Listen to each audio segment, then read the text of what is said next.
저는 오늘 황금교회에 왔습니다.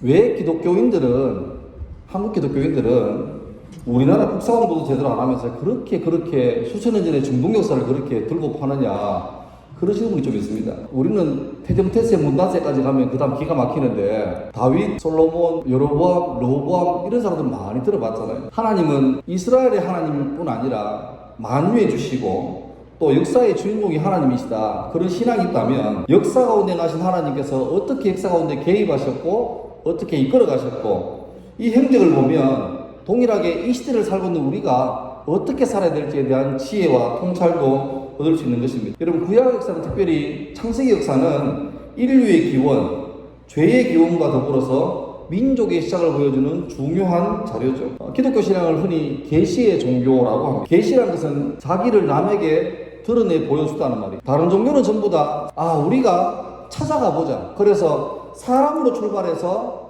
신적인 존재로 나아가는 게 종교라고 하면, 기독교의 복음은 우리가 죄인되고 악인되고 원수되어서 하나님께 관심도 없고 하나님을 찾을 마음조차 없을 때 하나님께서 먼저 우리를 향해서 찾아오신, 그래서 다른 종교가 From Man to God이라면 기독교의 복음은 From God to Man, 하나님께서 우리에게 찾아오신, 그리고 무지한 우리를 위해서 자기를 드러내 보이시고, 예수님께서 우리에게 말씀하시되 잘 이해를 못하시면 비유를 풀어서라도 말씀하시는 그런 종교가 바로 기독교의 정체인 거죠. 하나님이 자기를 드러내실 때 여러 가지 많은 것을 드러내시는데, 가장 대표적으로 자기를 하나님께서 소개할 때 나는 아브라함의 하나님이요, 이삭의 하나님이요, 야곱의 하나님이라 그렇게 소개합니다. 아브라함은 할아버지고, 이삭은 아버지고, 야곱은 아들이죠. 요새까지 굳이 안 가고 아브라함의 하나님, 이삭의 하나님, 야곱의 하나님 그렇게 소개합니다. 여기에 대한 해석이 많겠지만, 저는 교육을 하는 입장에서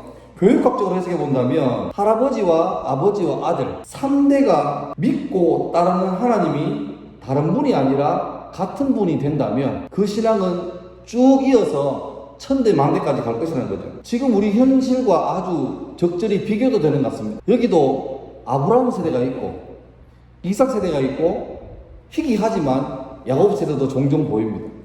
요셉은 지금 다 집에 있는 것 같습니다. 그런데 한 교회 안에서 할아버지가 믿는 하나님, 아버지가 섬기는 하나님, 그 다음에 야곱이 믿고 따르는 하나님이 같은 분인가 다른 분인가, 이게 우리의 고민이 되어야 되는 거죠. 주전 586년에 바벨론에게 남유다가 멸망되고 2500년 동안에 유대인들은 디아스포라가 돼서 이 나라 저 나라로 쫓겨다니고 박해를 받습니다. 그러다가 1948년도에 이스라엘이라는 나라가 갑자기 건국이 되면서 전 세계에서, 아프리카에서, 러시아에서, 중동에서 유대인들이 자기의 본토로 다 모여들죠. 그 2500년 세월 동안에 인종도 달라졌고 언어도 달라졌고 다 달라졌어요. 근데 신기한 게 하나님을 섬기는 예배에 대한 형식은 차이가 없더라는 거죠. 그러니까 단순하게 아브라함과 이삭과 야곱이 아니라 2500년 동안에 신앙에 있어서는 세대 차이는 전혀 나지 않더라는 놀라운 사실을 목격을 했습니다. 여러분하고 여러분 자녀하고 여러분 손자 때가 실력은 세대 차이가 나야 됩니까? 안 나야 됩니까? 안 나면 좋겠습니까? 나야지요. 우리는 영어 시간에 분명히 수업 시간 중에 뷰티풀이라고 배웠습니다. 뷰티풀. 요즘 애들 뷰티풀 그러면 못 알아듣습니다. 뷰티풀 그럽니다.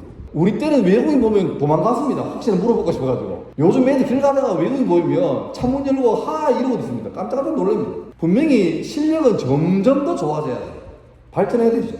그런데 문제는 신앙은 아버지가 섬기는 하나님이나 아들이 섬기는 하나님이나 손자가 섬기는 하나님이 다른 분이 되면 이건 큰일 나는 겁니다.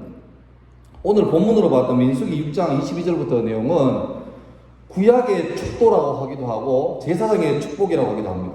제가 오늘 밑에 축복에 대한 내용보다도 22절, 23절 보시면 하나의 흐름이 보입니다. 보세요. 22절, 여호와께서 모세에게 말씀하십니다. 하나님께서 모세에게 말씀하십니다. 어떻게 말씀하십니까? 모세야, 너는 아론과 그의 아들들에게 말해라. 뭔 말하느냐? 밑에 축복의 내용을 말해라. 누구에게? 이스라엘 자손에게. 여호와 하나님으로부터 출발한 축복이 모세에게 전해지고, 그 모세가 아론에게 전하고, 아론이 그의 아들들에게 전하고, 그의 아들들은 이스라엘 전 백성에게 전하는 거죠. 하나님이 가지고 계신 그 축복의 내용이 이스라엘 자손들은 가장 마지막 단계까지 변하지 않고 일정한 파이프라인을 따라서 흘러가는데 이게 깨끗하게 전수가 되는 것입니다. 요거랑 비슷한 내용이 구약에 보면 시편에 133편의 시가 있습니다. 길지 않은 내용이에요. 이런 겁니다. 보라, 형제가 서로 연합하여 함께하며 동갑이 얼마나 선하고 아름다운 거라고 하면서 두 가지 이미지가 나옵니다. 하나는 제사장이 하나님의 종으로 취임받을 때 거룩한 기름을 머리에 붓죠. 그러면 그 기름이, 거룩한 기름이 머리에 쌓이는 게 아니라 흘러내려갑니다. 가면서 제사장 가슴팍에는 12민족을 지파를 상징하는 보석이 있는데 그 보석을 다 적시고 맨 마지막 옷깃에 보면 그게 바물이 있죠. 그까지 전부 다 기름이 흥건하게 가서 뚝뚝뚝 떨어집니다. 요걸이 말하고, 두 번째는 헐몬의 이슬이 유대 산지에 내린 것 같다. 이스라엘 가운데 제일 높은 쪽이 갈릴리 북쪽에 있는 헤르몬산, 헐몬산입니다. 백두산보다 조금 더 높은 산입니다. 여기에 낮에 온도가 막 높아지면 산 꼭대기에 있는 눈이 녹으면서 공기적으로 올라가죠. 그러다가 밤새 온도가 내려가면 이게 수증기가 밑으로 내려와서 응결되면서 뭐가 됩니까? 이슬이 되는 것이죠. 이스라엘 지역은 아시는 것처럼 굉장히 건조한 지역입니다. 비도 이른 비와 늦은 비 그때 말고는 거의 안 옵니다. 그런데 거기에 작물들이 어떻게 삽니까? 새벽마다 맺히는 이슬, 그 조그만 이슬, 그 물방울을 통해서 생명을 이어가는데, 보세요. 헐몬산이나 높은 산에는 눈이 쌓이고 굳어서 충분한 것입니다. 남쪽 유다 지역은 낮만 되면 뜨거운 동풍이 불어오는 건조한 지역이죠. 그런데 이 불균형이 어떻게 됩니까? 수증기로 올라갔다가 밤마다 유대 산지에, 거기에 건조한 지역에 이슬로 다 맺히는 것이죠. 이게 우리에게 주신 하나님의 아름다운 공동체의 모습입니다. 다시 말하면 어떤 조직에서 높은 사람, 낮은 사람, 왼쪽에 있는 사람, 오른쪽에 있는 사람, 연세가 든 사람, 연세가 어린 사람, 배운 게 많은 사람, 적은 사람 관계없이 한쪽에 은혜가 독점되는 게 아니라 흘러내려가서 편만해지. 담임 목사님이나 교육자들이나 장로님들이나 이런 분들만 아니라 주일학교, 영화부 애들까지 전부 다 골고루 은혜가 임하는, 그것이 하나님 나라의 표상이고 또 우리 교회가 갖고야 될, 추구해야 될 그런 목적이 되는 거죠. 그런데 지금 우리는 어떤가 모르겠습니다. 교회사를 보면 재밌는 연구 결과가 있습니다. 일반적으로 국민소득이 $10,000가 넘어가면서부터 선교에 침체가 오고 교회 성장에 정체가 온다는 결과가 있습니다. 우리나라로 맞춰보자면 대충 우리나라가 국민소득이 $10,000가 넘은 때가 대충 88 올림픽 근처입니다. 60년대 후반부터 70년대 80년대 초반까지는 기독교의 놀라운 부흥기였습니다.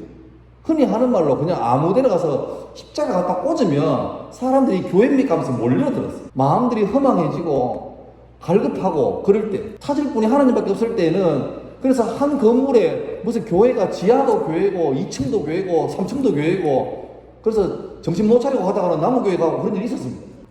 저만 해도 이 소위 한국교회 부흥기의 끝자락을 맛본, 교회는 겨울마다 부흥회 했었고, 부흥회 하면 우리 교회 부흥회가 아니고 옆교회더라도 거기에 바리바리 짐을 싸서 갖다 주고, 저 선배 얘기 들으면 그냥 쌀을 가져갔대요. 가서 밥 해 먹으면서 있었다는 거예요.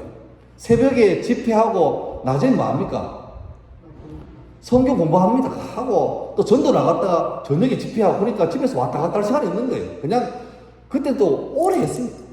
중고등부 수련회 봐도 저 어릴 때는 기본 3박 4일이었고 그전에는 4박 5일 했는데, 지금 3박 4일이면 교회 중고등부 교육자 잘립니다. 2박 3일, 1박 2일, 아니 낮에만 와라 이래가지고 그런 때가 됐죠. 이미 우리나라도 88 올림픽 그 언저리에 군데군데서 위험 신호가 감지되었습니다. 아하, 교회가 정체되고 있다, 주일학교 하부 구조가 무너지고 있다. 근데 그때 너무너무 좋았거든요.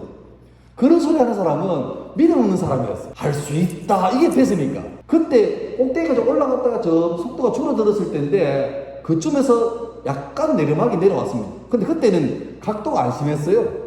그러니까 우리 마음에는 이 정도 돼도 조금만 더 힘을 내면 된다고 생각했는데, 웬일입니까? 내려오더니만 점점 더 각도가 세져가 지금은 아예 번지점프 같아요. 뚝 떨어집니다. 지금은 솔직히 말하면 감당 불가능한 상태가 되고 말았습니다. 코로나를 빼더라도. 제가 주일학교 중고등부 사역한다고 이래저래 많이 다니는데 가면 먼저 이제 교역자나 뭐 장로님이나 잠깐 얘기하잖아요. 근데 제가 대구는 아니라 울산, 부산, 뭐 진주 다 가봐도 똑같아요. 불러서 하는 말이 목사님 우리 교회가 요새 들어서 주일학교가 많이 줄었습니다. 저는 처음에 그 말 들을 때는 그러시군요 그렇게 위로했거든요. 지금은 그런 말하면 그런 소리 다 듣습니다. 이 교회만 그런 게 아닙니다. 그런 말이에요. 한때는 너무 주일학교 급감하니까 원인 분석한다고 그때 하나 찾아낸 게 출산율의 감소다. 저도 경산에 있는 어느 시골교 출신인데 저 때도 라떼에 의해서 미안합니다. 어머니 아버지는 교회 안 다녀도 우리 중고등부에 절반 이상은 엄마 아빠 예수 안 믿고 혼자 믿는 애들이었어요. 그때는 이게 피라미드 구조죠. 근데 지금은 완전히 역피라미드입니다. 제 모교회가 1905년 세워졌으니까 역사가 116년입니다. 그런데 한 7, 8년 전에 주일학교 문 닫았습니다. 없습니다. 이제 어른들 숫자가 한 50명 됩니다. 마지막 주일학교 문 닫을 때 100년 역사의 마지막 주일학생 누군 줄 압니까? 교육전도사님 애들이었습니다. 2명. 근데 그분이 구미로 다른 교회 가시면서 장관 역사의 주일학교가 문을 닫았습니다. 그게 출신 목사가 수십 명입니다. 지금 그런 지경이죠. 근데 문제는 이제 그게 시골교회 얘기였는데 점차 도시까지 오고 있다는 게 지금 현실입니다. 그래서 출산율이 떨어지니까 주일학교가 떨어지는 게 당연하지 않느냐라고 생각했는데 그럴 때 연구해 봅니다. 출산율 감소 통계하고 주일학교 출산 통계를 해보니까 놀라운 아쉬운 사실은 출산율 감소보다 훨씬 더 빠르고 가파르게 주일학교가 감소하더라는 거죠. 그러니까 이건 굳이 출산율 감소에 따른 자연스러운 결과가 아니고 더 심각한 문제가 있다는 거죠. 더군다나 원래는 코로나19라는 듣도 보도 못한 놈이 한국교회만 아니죠. 한국이라는 나라와 전 세계를 초토화시키고 있습니다. 우린 그동안에 환란과 핍박 중에도 성도를 실현시켰다 그러고 6.25 때도 피난 댕기면서라도 예배 드렸다고 자부하고 있었는데 눈에 보이지 않는 바이러스 때문에 곳곳에서 이럴 수가 있나 이제 좀 회복되어서 다시 모입시다 라고 해보니까 평안할 때는 몰랐는데 막상 뚱 열어보니까 이제 우리의 진짜 모습들이 보이는 거예요. 믿음 좋을 줄 알았는데 아브라함, 이삭, 야곱 이 얘기를 조금 하면서 주일학교 사역위원회지만 동일하게 우리가 함께 좀 우리의 이야기를 여기 있는 교사만 아니라 우리 신앙인 전부 얘기를 한번 좀 적용해 볼까 합니다. 여러분 아브라함과 이삭과 야곱 이 3대를 좀 신앙적으로 구분해 보겠습니다. 아브라함 세대는 신앙의 1대입니다. 1대. 아마 이 중에도 연세가 지긋하신 분 중에 자기 집안에 자기 예수를 처음 믿은 분이 계실 겁니다. 그때 예수 믿기 좋았습니까? 안 좋았습니까? 힘들었습니다. 저는 다행히 아브라함 세대는 아니고 저는 이삭입니다. 저희 아버지가 예수를 믿었어요. 집안직에서 미안합니다만 저희 아버지가 10살 때 국민학교 3학년 다니다가 할아버지가 학교 그만두기를 해서 아버지를 조언했습니다. 뭐 하려고? 농사지라. 그때는 그런 시절이 있습니다. 워낙 또 할아버지 할머니가 엄하시기도 하셨고 요즘처럼 이렇게 막 자식들을 사랑해주는 것보다 그때는 막 엄했잖아요. 반항도 못하고 사춘기 시절에 그냥 지게 지고 다닌 거예요. 아버지 지금 돌아가신 20년 됐는데 옛날에 말씀 중에 아직 잊지 못하는 게 새벽에 일어나가지고 산에 가서 나무 해오는데 지게 지고 내려오는데 자기 친구들이 학교를 가더랍니다. 그때만 해도 중학교 고등학교 교복 있잖아요. 모자도 있고 산 입구에 내려와야 되는데 못 내려오겠더래요. 친구들 학교 가니까 부끄러워서. 그래서 소나무 옆에 지게를 대놓고 앉아가지고 애들이 다 할 동안 숨어 있답니다. 그래놓고 참 슬픈 마음으로 지게 지고 집에 가니까 할아버지께서 농부띠 피운다고 또 두들겨 패요. 그러니까 그런 슬픈 마음이었지. 사춘기가 내가 17살 때 도저히 얘기를 못 살겠다. 근데 갈 데도 없고 돈도 없고 그러다가 우연히 밑에 동네에 있는 교회를 처음 가신 거예요. 생각해보세요. 17살짜리 애가 농사 지니까 시커멓게 탔고 키도 작고 곱슬머리였습니다. 볼품이 없죠. 그런데 가보니까 이쁜 여성님이셨는데 새 가지고 오니까 극진히 환대. 어서 와라 언니 어디 사노? 그래 하면서 뭐 아버지 말씀으로 초창기 몇 년 동안은 예수는 눈에 안 보이는데 그분이 눈에 보이는 거예요. 왜? 사랑해 주시니까. 할아버지가 아들 교회 간 줄, 장남 교회 간 줄 알고 박살을 냈죠. 세양 오랑캐 종교 믿는다고 박살을 냈죠. 근데 뭐 그때는 이제 많이 컸으니까 집안이 평안할 날이 없습니다. 얘기하면 한도 끝도 없고 다음에 불러주면 2탄 하겠습니다. 근데 그러다가 결혼하시고 저를 낳았는데 제가 이래봬도 장남입니다. 아버지는 그때 집사님이시고 할아버지 여전히 안 믿으시고 한 집에 살았어요. 제가 유아세례 받으려는데 할아버지가 격렬하게 반대했습니다. 왜? 아버지가 말씀하시기를 니는 걸렸다. 니는 걸렸는데 손자는 놔둬라. 뭐하게? 내 제사 모시게. 내가 목사 될 사람인데 유아세례도 못 받고 중학교 2학년 3학년 돼가지고 그 어렵다는 학습 세례를 무사히 통과했습니다. 그러니까 저는 1대가 아니고 2대죠. 여러분 1대는 아브라함 세대는요, 보릿고개, 한국전쟁, 지독한 가난, 남녀 차별 이럴 때 생존 걸고 믿었습니다. 새벽에 찬 마룻바닥에 어머님들 애 등에 업고 와가지고 새벽기도 하는 그 며느리 기도가 뭐겠습니까? 하나님, 집에 애는 많은데 야들 키울 능력도 없고 돈도 없고 신랑이라는 인간은 저렇게 술 먹고 돌아다니고 내 애 두드려 패기 나는데 날 좀 도와주십시오. 그게 고상하게 주여 이 나라와 민족을 품는 이런 건 안 나와요. 당장 오늘 아침에 가서 끼니 해결할 것도 없고 여전히 청청시야에 시어머니 시아버지 모시고 사는데 그 어려움들, 그리고 자녀들은 낳아놨는데 책임 못 지는 이 아무런 힘들대에서 할 수 있는 뭡니까? 우는 것밖에 없어요. 도와달라고. 그거는 고상한 기도가 아니고 통곡이었고 마룻바닥을 눈물로 다 적시고, 어쩌면 그런 분들 마음속에 기도 응답이 확신이 있었겠습니까? 있으면 다행인데 아마 상당수는 울러 온 거예요. 마음 편하게 울 데도 없잖아요. 그래서 흐느끼 울고 눈물을 저벅저벅 흘린 다음에 오면서 배운 찬송 부르면서 오는 거예요. 예수는 나의 힘이요 내 뜻이니 태산을 넘어 흙을 허리 걷는 거예요. 하나님을 섬길 줄 알고 말씀대로 살아보려고 몸부림치던 겁니다. 이분들은 대책이 없으니까 새벽기도도 하고 철학기도도 하고 금식기도도 하고 그렇게 했어요.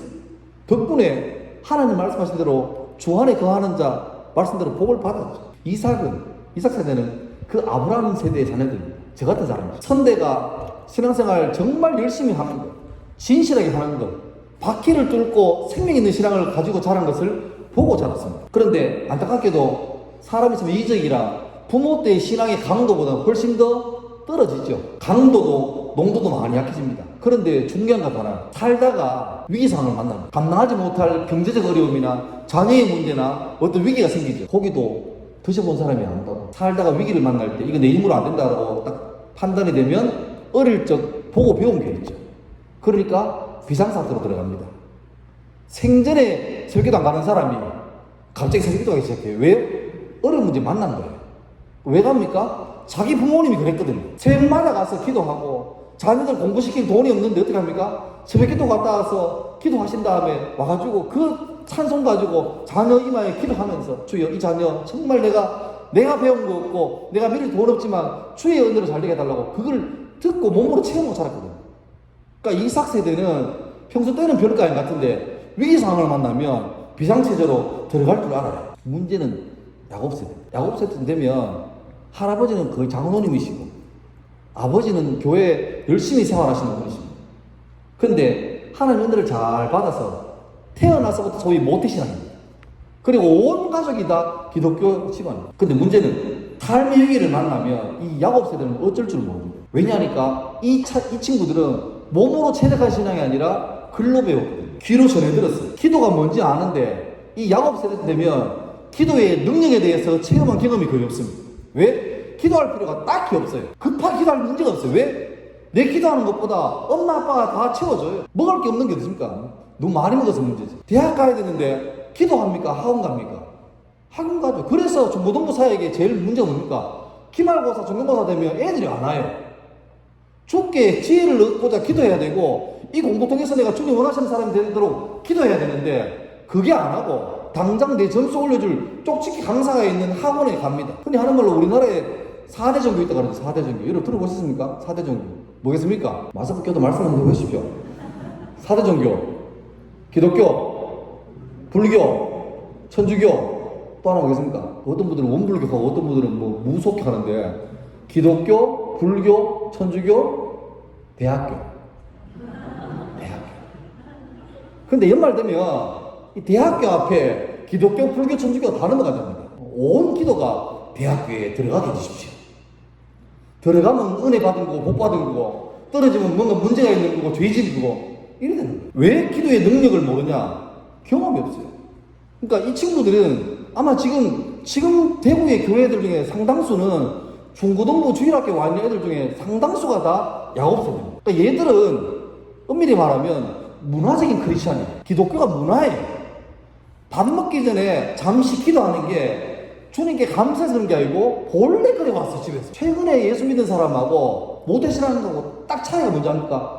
기도시키면 압니다. 기도시켜보면 최근에 예수 믿는 사람은 희한하기도 합니다. 밥 먹을 때 하나님 맛있겠죠? 저 먹을게요. 감사해요. 이렇게 기도합니다. 우리가 기도하다 웃을 지경입니다. 그런데 적어도 한 3, 4대 예수 믿는 집에는요 기도 잘합니다. 밥 먹으면서 전능하신 하나님 앞에 은혜를 감사하옵나이다 이러고 시작해요. 농부의 수고를 보시고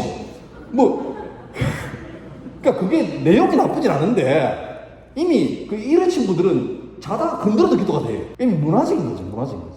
문제는 그 문화적인 토양 위에 생명이 들어가야 되는데 그 생명이 안 들어가고 또 부모들 마음속에 교회 교육자들이나 교사들 마음속에 문화적인 크리스찬 보고 생명을 체크 안 하고 쟤는 교회 잘 오니까 문제 없다라고 안심을 해버려요. 제가 학교에서 놀란 게 뭐냐 하니까 그걸 알았습니다. 우리 주일학교 애들요, 특히 중고등학생들은 선생님들이나 부모님들이 어떤 말을 해줘야 안심할지를 기가 막히게 압니다. 집사님이 물어봐요. 영수야, 예수님이 어디 계시니? 얘는 별은 가라게 말합니다. 제 마음속에요. 그러면 집사님이 그 선생님이 막 할렐루야 감사하다 이러고 어떤 기도합니까? 주여 이 땅은 음란하고 썩어 빠졌지만 황금교회 중고등반에 이렇게 믿음 좋은 사람을 주셔서 감사합니다 해요. 적어도 그 기도는 사실입니다. 근데 문제는 내 마음속에요 했던 그 애가 학교 가가지고 진짜 예수님이 마음속에 있는 사람처럼 사느냐? 천만의 말씀입니다. 예수 믿는 애 안 믿는 애 구분이 하나도 안 됩니다. 그러니까 교회 오면 예수 믿는 사람으로 쫙 마스크 쓰고 학교 가면은 안 믿는 사람 마스크 쓰고 그럼 사는 거예요. 그러니까 교사들, 부모들 속고 있을지 모릅니다. 부모 여러분, 우리 자녀 믿음 좋다, 신앙 좋다, 그걸 믿고 싶은 마음은 본능인데 요즘 같은 세대에는 잘 보셔야 됩니다. 우리가 왜 교회 교육과 신앙 전수에 전력을 쏟아야 되는가? 이겁니다. 지금은 우리처럼 여러분처럼 아브라함 세대, 이삭 세대가 아니고 이미 우리 한국교회는 야곱 세대에 더 나아가서 요새까지 넘어가 버렸어요. 얘들 지금 거의 효도 차원에서 교회 다녀줍니다. 왜? 안 가면 부모님 걱정하시거든요. 여러분 자녀 수련회 보낼 때 애들이 수련회 너무 가고 싶어서 막 기다리고 막 흥분합니까? 안 가면 안 돼요. 겨울에도 갔잖아요. 그럼 어떡합니까 부모님이? 앉아놓고 기도하자 이게 아니고 엄마가 구역장인데 네가 안 가면 안 되겠나? 목사님 전화 온다. 가기 싫어요. 용돈 올려줄게. 가자. 콜. 이러고 용돈 3만원 5만원에 타이어 봐가지고 오는 애들이 많아요. 그러니까 걔들이 무슨 집회에 상호합니까 하겠습니까? 속절없다는 느낌 많이 듭니다. 솔직히 말하면. 그리고 교회에서 또 뭐 여러가지 현장에서 온갖 예를 다 쓰지만 대세를 막아서기에는 역부족하다는 느낌을 많이 받아요. 근데 문제를 파고 들어가다 보면 이거는 더 큰 책임 소재가 걔들이 아니라 그 뒤에 있는 부모들입니다. 여러분 절대 신앙교육을 주일학교 교사들에게 교육장에 맡기지 마세요. 하나님이 어느 성경에 네 자녀의 신앙은 중고등부 목사에게 있다. 똑바로 믿으면 그 목사를 내가 목을 쓸 것이니 그런 말은 없습니다. 자녀는 여호와의 주신 기업이래요. 누구에게요? 부모에게. 기업 부도나면 누구 책임입니까? 그 맡아서 관리하는 사람 책임이에요. 1차 책임이 부모에게습니다. 제가 현장에서 보니까 애들이 제일 슬퍼하는 고민이 뭐냐니까 누구에게도 말 못하겠다 마지막에 저한테 꺼내는 말이 뭔지 압니까? 자기 부모님이 하는 얘기예요. 우리 엄마 아빠는 교회에서 너무너무 믿음 좋고 마음 좋은 집사님인데 집에서는 아니래요. 제일 그래서 애들이 극혐하는 게 뭡니까? 우리 엄마 아빠가 내 있는 부서에 교사하면 진짜 싫어요. 애가 고등부인데 딸한테 딸 아빠도 고등 교사할까? 그러면 딸이 좋아요. 이런 집은 잘 키워줍니다. 근데 아빠 왜 그러세요? 이런 거는 생각해봐야 돼요. 왜냐하니까 경험상 보니까 막 아빠가 다른 부서에서 그 친구들한테 막 너 예수 잘 믿어야 돼 막 그러고 어릴 때 기도해야 돼. 근데 정작 자기 집에서 아빠가 기도하는 못 봤거든요. 그리고 특별히 오늘 조심하세요. 애들이 제일 상처를 많이 받는 게 주일 저녁입니다. 주일 저녁에 밥 드실 때 제발 좀 교회 좋은 얘기 하세요. 오늘 설교 들었지? 너무 좋지?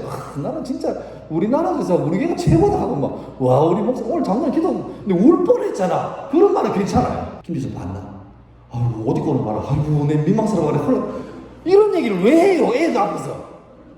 애들이 같이 밥 먹으면서, 텔레비 보면서 다 들어요. 뭘 듣습니까? 아하, 교회는 앞에서는 전부 다 할렐루야 하다가 뒤에 가면 전부 다 흉보는 데구나. 이걸 배워요.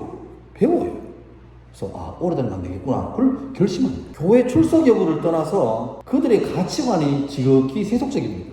그 이유는 다른 것도 많겠지만 부모님이나 혹은 교사들이나 어른들의 보여주는 삶의 태도가 하나님 말고 하고 하나님을 구주로 삼고 믿고 섬기는 게 아니라 교회는 오고 하지만 여전히 성공하는 사람 보고 더 부러워하고 대단한 사람 보고 막 부러워하는 게 눈에 보이고 그런 걸 삶으로 보여준다는 거예요. 그러니까 우리가 교회에서 듣고 믿으라고 하는 교훈하고 삶의 교훈이 자꾸 엇박자가 나니까 거기에서 능력이 없는 거죠. 정말 부모님이 가정에 어려움이 당할 때 고개를 긋고 금식기도하는 모습을 자녀에게 보여주는 거 필요합니다. 말로만 예수를 잘 믿으라고 하는 게 아니라 부모가 예수를 잘 믿는 본을 의도적으로라도 보여줄 필요가 있습니다. 안방에 가서 혼자 조용하게 주무시기 전에 성경 보는 거 참 귀하지만 할 수 있으면 애들 학교 갔다 올 때 거실에서 30분 전부터 성경 보고 있으세요. 이왕 볼 거면 드라마 보면서 막 은혜 받고 막 눈물 흘리고 막 저거 봤나 저거 봤나 이러면 같이 재밌어 하죠. 근데 그 애들에게 평생 갈 가치관에 우리 부모님이 우리 영적 스승이 내게 어떤 생명력 있는 교훈을 주었던가에 대해서 줄 게 없는 거잖아요. 신앙뿐 아니라 영혼까지 팔아서라도 돈을 벌겠다는 이 사상이 팽배해 있습니다. 더 큰 문제는 예수 믿는 아이들도 하나님 내게 준 은사에 따라서 이걸 해야 되겠다 이런 거 없습니다. 그냥 연봉이에요, 연봉. 그러니까 그런 가치관이 이미 가득가득하게 잡혀집니다. 중고등부터 늦은 것 같아요. 어쩌면 더 내려가서 주일학교 차원에서 이런 가치관 교육들이 철저하게 가르치고 가르쳐져야 그 위에 애들이 판단하면서 예수 믿는 사람의 가치관으로 끊고 맺고 할 겁니다. 그런데 이걸 안 해주고 그냥 자연스럽게 애 교회 다니니까 잘 배우겠지라고 방치해 놓으면 나중에 믿는 도끼에 발등찍힌 일이 많이 있을 수도 모릅니다. 사무엘 혹은 에스라처럼 이 백성들에게 우리가 살 길은 오직 예수밖에 없음을 마음에 좀 새겨 주었으면 좋겠습니다. 그리고 무엇보다 먼저 이 자리에 함께한 우리 기성세대 여러분들의 마음속에 내가 지금 예수를 잘 믿고 있는가? 예수님이 진짜 내 삶의 주인이 맞으신가에 대해서 깊은 고민과 더 나아가서 회개가 있으면 좋겠습니다. 그리고 할 수 있으면 자녀에게 부모로서 신앙적인 본을 보이지 못한 맡기신 기업의 관리자로서 청지기로서 내가 올바르게 기업을 관리하지 못했던 것에 대한 사과를 자녀에게 할 수 있으면 좋겠어요. 그리고 함께 우리 같이 예수를 잘 믿어보자.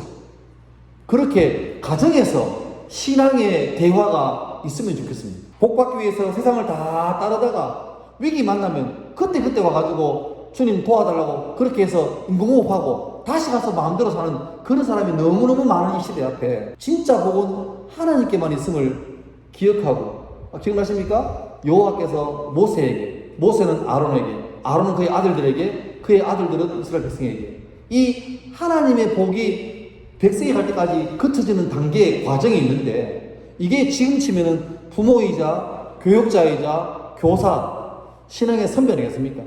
하나님 복은 순결하고 거룩하고 능력이 있어요. 그런데 이 복이 우리 자녀에게까지 흘러갈 때 뭔가 중간 과정에서 노폐물이 끼어버리면 파이프 안에 다른 노폐물이 꽉 차 있으면 물이 막히든지 흘러와도 그 순수한 은혜와 복 가운데 다른 게 이물질이 끼어서 먹지 못하는 깨끗하지 못한 물이 되고 말 겁니다. 그래서 여기 있는 모든 사람들이 삶의 목적도 과정도 수단도 방법도 하나님이 기뻐하시는 그런 삶을 선택해서 그 삶을 통해서 먼저 성경 말씀에 살아있다고 증거하시는 하나님이 여러분의 삶을 통해서 지금도 시퍼렇게 살아계심을 증거하는 삶 살 수 있으면 좋겠습니다. 최근에 코로나 때문에 전 세계가 많이 어려운 중에 있는데 그 중에 제가 한번 봤던 사진이 너무 제 마음을 아프게 했습니다. 온 가족이 다 코로나에 걸린 것 같은데, 특히 연로하신 할머니가 너무 위중하셔서, 근데 그 나라가 뭐 잘 사는 나라가 아닌 것 같아요. 그래서 의료시설도 제대로 안 돼 있는데, 아무리 병원 앞에 와서 할머니 위중하다 그래도 너무 많이 밀려 있으니까 좀 더 있다가 근데 그 와중에 차에 앉았던 할머니가 의식을 잃은 거예요. 코로나에 걸린 할머니가 의식을 잃은 거예요. 옆에 있던 손자가 뭐 있겠습니까? 할머니한테 인고. 여러분, 코로나 걸린 환자한테 입대면 안 돼요. 그런데 그 손자의 생각에는 지금 이분이 코로나 걸린 환자가 아니라 자기 할머니, 자기 핏줄이, 자기 생명이. 그러니까 그게 상식적으로 뻔함에도 불구하고 지금은 요거 해서 되고 이거 해서 안 되고 이런 게 아니죠. 초긴급 사태죠. 그러니까 의식을 할머니에게 그 생명을 불어넣으려고 인공호흡을 하는 사진이 찍혔어요. 그거 보고 너무 마음이 아팠습니다. 어쩌면 지금 우리나라가 이제 여러 재정을 투입할까? 시설을 바꿔줄까? 인력을 어떻게 할까? 이런 생각할 게 아니라 지금은 할 수 있는 모든 걸 동원해서 기어코 이 시한전수의 사명을 우리 당대에 소홀해져 버리면 이게 파이프가 중간에 하나만 잘려버리면 끝나는 겁니다. 지금 이 파이프가 간당간당해요. 한국 회사는 간당간당해요. 이대로 가다가는 유럽 교회꼴 납니다. 유럽은 지금 교회 다 문 닫고 있고 그 교회 건물이 감당을 못해가지고 술집으로 팔려가고 당구장으로 팔리고 그렇게 팔립니다. 심지어 요새 영국의 많은 교회는 이슬람 사원으로 팔린답니다. 좋잖아요. 십자가 떼고 초생달 하나 붙여놓으면 딱 맞아요. 근데 어떤 사람들은 우리나라도 어쩌면 이걸 우리 당대에 볼지도 모른다고 불길한 예측을 합니다. 막아야죠.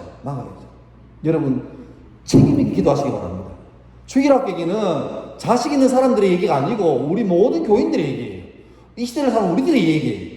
책임있게 기도하시고 또 할 수 있는 모든 방법을 동원해서 주일학교에게 이런 교회 애들 보면 좀 귀하게 보시고 관심을 주시고 사랑하세요. 그래서 애들로 하여금 교회가 좋은 곳인데 이렇게 하세요. 어디 가도 요새 너 몇 등이야? 몇 등급이야? 학교 어디야? 이걸로 평가받는 애들한테 교회에서도 그러지 마시고 교회에서 그냥 한 사람의 영혼으로 귀하게 보시면, 그래서 마치 우리 아버지처럼 사람 너무 좋아서 갔더니 그 끝에 주님이 있어서 주님 만나고 가문이 바뀐 것처럼 그런 역사가 이 교회 통해서 계속해서 일어나기를 주의 이름으로 축원합니다.